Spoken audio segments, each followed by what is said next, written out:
Hey everybody, good morning. It is raining outside and it feels really, really good, actually. I knew it was gonna be raining today, but I decided to come out anyways and seek some shelter underneath this beautiful oak tree that I'm sitting under here. It's raining pretty good right now. And I just really wanted to come out here and experience this because one, I like to share these messages from being outside. It's been a really nice practice for me to get out here and to connect and then to bring through whatever guidance wants to come through. And doing it from nature just feels really good. But also knowing that it was gonna rain today, it just felt like a good opportunity to sort of just be cleansed by nature. It's been a rough couple of months, man, I'm not gonna lie. It's been a rough couple of months, and I do enjoy getting on here and bringing through the guidance that wants to come through because I'm glad that it seems to be of service to other people as well, but also I get a lot from these experiences and coming out here and the information that comes through, I always listen to it and look and seek ways to apply it in my day-to-day life so that it just helps me, so that it can help me have a little more clarity, stay more grounded, approach, the day-to-day things with a little bit more of awareness and more consciousness. So I'm just gonna say thank you for being on this journey with me. Because although I'm sharing this and I always share it with the collective and I check in for the collective, I'm part of that too, and I get a lot out of this and I'm learning a lot from these sessions. So thank you for being open to receiving messages because I enjoy sharing them, but also it helps keeps me into a practice too. So thank you so much for that. As I was walking up to this spot that I wanted to settle down in, something that was really coming through strong, and then when I got into the guidance portion today, really seemed to support this. And I want us to think about going into this week, something to reflect on, something to, when you sit down in your meditation or your prayer and you're doing some reflecting or seeking guidance, I want to encourage you to ask God in loving awareness and ask your higher self to reveal to you the ways in which our cultural conditioning is applying pressure on us where pressure doesn't belong. And what I mean by that is even in the so-called spiritual community, when we're doing this work of inner looking and reflecting and meditating and even being on our healing journey, I can't help but at this point notice how much what I'm gonna say capitalism or this American idea of productivity has really seeped into like all aspects of our lives. And it's something that I'm very much wrestling with right now on my own. I had a big wind down around late August, early September where I just feel like I spun out. And was asked to be more still and to be quiet and to listen more. And that theme is still carrying on, and so I want to bring to your awareness that sometimes we look at this spiritual and healing journey as through the lens of like a productivity, or through the lens of almost like this having a goal and a destination in mind, that we're here to reach enlightenment or that we're here to heal ourselves and become whole, and it's like there's an A to B journey, right? And we're constantly telling ourselves that we're not there yet. I'm on a healing journey. I want to achieve more clarity or more enlightenment. And it's like we're constantly framing even our spiritual work in a context of doingness and goals and destinations and trying to get somewhere. And I feel like the thing that continues to come through so strong recently, and maybe I'm just waking up to it, maybe I'm behind the curve, I don't know how this is for everybody else, so I would love your comments or your reflections below, because I do see it in readings that I do for people. Everybody's in a different place on their journey, but there's this underlying theme of being at peace with like second to second, moment to moment, day to day, recognizing that the spiritual life is really just a life of awareness and presence with the moment and what's right in front of us. That it doesn't necessarily mean we're trying to get somewhere, that we have to achieve something, that we have to do something. a lot of it seems to be pointing me towards just being with like present, with the here and now. And being as clear-eyed and open-hearted and as honest and sort of sensitive as we can be to the moment. Is this making sense? So when I asked for the guidance today as far as what energy brought us here, what the energy is carrying us here, I got stillness and objective witnessing. So being able to really, in our mind, be a little bit more still and look really clearly at what's right in front of us. So that was the energy that's bringing us into this week. An ability to be still, an ability to objectively witness. You know, like we're watching a movie or something. And where we're in our strength and in our power is right now fluidity and adaptability and being open to the present moment and how that is landing with us, and sort of surrendering each moment to moment, whatever's coming up.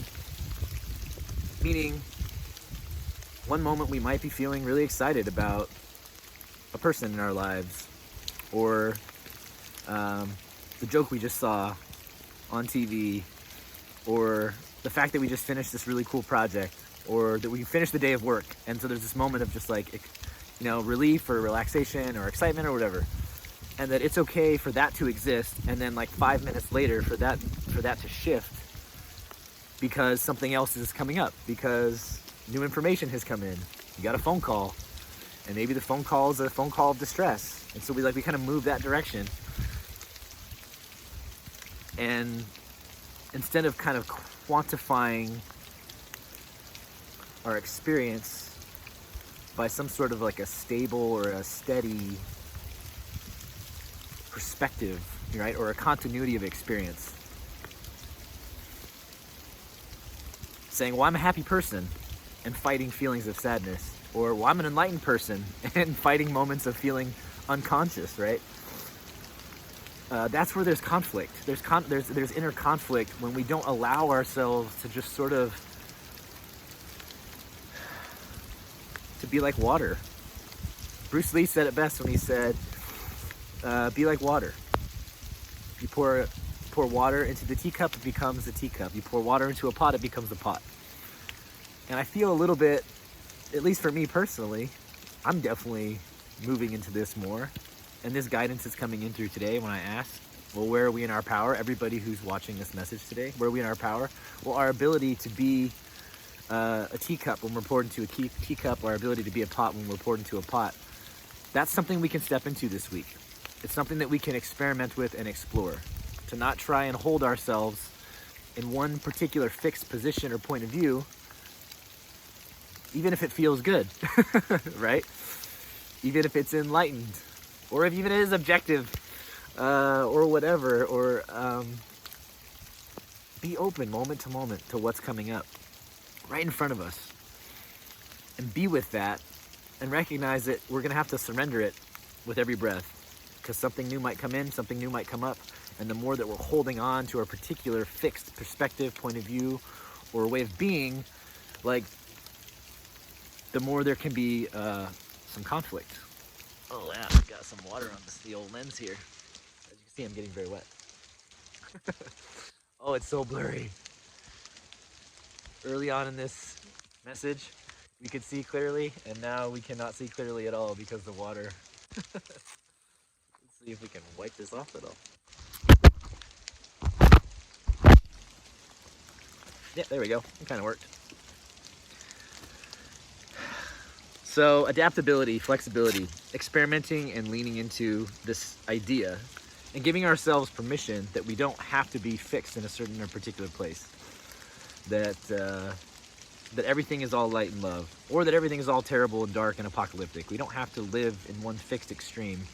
We can't, because I know there are plenty of people who are fixed in sort of a cynical, sort of apocalyptic perspective, and so that feelings and moments of joy, they resist those things because, well, I'm depressed right now, or I'm cynical about what's going on. I can't let that joy in. It's like, no, you can laugh while you feel like crap. That's okay. It's all good. You can find humor in that. You can actually feel good. You can receive a hug. You actually need to receive a hug in those moments, and allow that love and joy and that love and light to come in, and especially in the moments that we're feeling maybe a little bit down. And then on the opposite, be aware, at least be aware of, when we're maybe vibing high or in a really clear and stable space, and recognizing, oh, well, there's some sadness coming up, there's some anger, there's some rage, maybe, whether it's coming from inside or outside of us. But it's just being present and adaptable, being fluid with what's happening moment to moment, surrendering moment to moment. I feel like there's something really powerful to be revealed to us if we lean into that. When I asked about the unconscious influences, I got more balance. Talked about balance a lot last week, but I think that's part of what I'm learning, and hopefully those who are tuning into this message, maybe you're also on a similar wavelength or a similar track, where right now we're exploring balance, we're exploring duality. Duality meaning, we have the positive and the negative, black and white, light and dark, which is not a value judgment, It's not that positive or negative is good or bad. It's just, it is what it is. And being able to recognize and see that whole spectrum, those polar opposites and everything in between, it is a spectrum. And we kind of move with it, back and forth. And I think the more in tune we are with the polarities and understand them and can witness them, the more we allow ourselves into the nuance of where we land somewhere on that spectrum, or what we're experiencing, what's coming up on the spectrum. So balance is still an important theme right now. I would love to know if, somebody who does astrology or other kinds of modalities, that maybe there's something going on, that lends itself to this experience of sort of tempering polar extremes and moving into integration and more synergy, like we talked about last week. It feels like it's really coming in strong for me. Perhaps it's coming in strong for those of you who are seeing this message and have been watching and following these messages. But when I asked about the unconscious influences, balance is still a thing. So here's part of the lesson that's just going to keep going for the next week.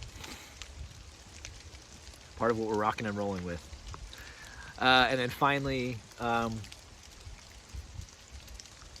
where are we at the end of the week? And what I got was more consciously adaptable, meaning we're more aware of it. So if what's strong with us this week is we're being asked to recognize that being able to surrender each moment, to let go moment to moment, to witness and be with what's coming up and what's coming in, to experience that, to acknowledge it, to be with it. And when things shift, when the tides shift or the winds blow and the winds change, well, then we move that direction next. That's teaching us something, again, about balance, about fluidity. And so that's really strong right now, which means those themes are going to come in and come up. So our opportunity to learn lessons and to learn that lesson are going to be very, very present, it feels like, if we allow it. No surprise, if we allow it. So where will we be at the end of the week? If we allow ourselves to experiment and explore duality and balance and surrendering each moment and living moment to moment, being present with what's coming up and being present with letting it go and letting something else come in, no matter how different or maybe extreme it might feel, we're learning something about balance and duality if we surrender to that. And so by the end of the week, we'll be more consciously fluid, meaning we're more aware of it, meaning we won't fight it as much. Maybe we'll see and recognize the opportunities to be adaptable a little bit more clearly by the end of the week. I'm kind of just feeling like the theme this week, if I was going to break it down, is releasing rigidity. Anything that's rigid, I think it's out. Let's lean into the fluid, the dynamic, the duality, the dual nature, the gray area between polarities. I think that's what we're being asked to play right now and to understand and witness deeply. Releasing rigidity, that is the theme for the week. All right, I'm being rained on. I'm quite damp. It's still raining, but I hope you enjoyed this time with me in nature. I hope you're feeling a little cleansed and refreshed as I am now. I hope this message serves you for the week. This guidance serves you. If you feel compelled, please drop me a tip at the Bomberger on Venmo. If not, that's okay too. This is all in service from the heart and from my heart to yours. So have a great day. Have a beautiful day, and we'll see you soon. See ya.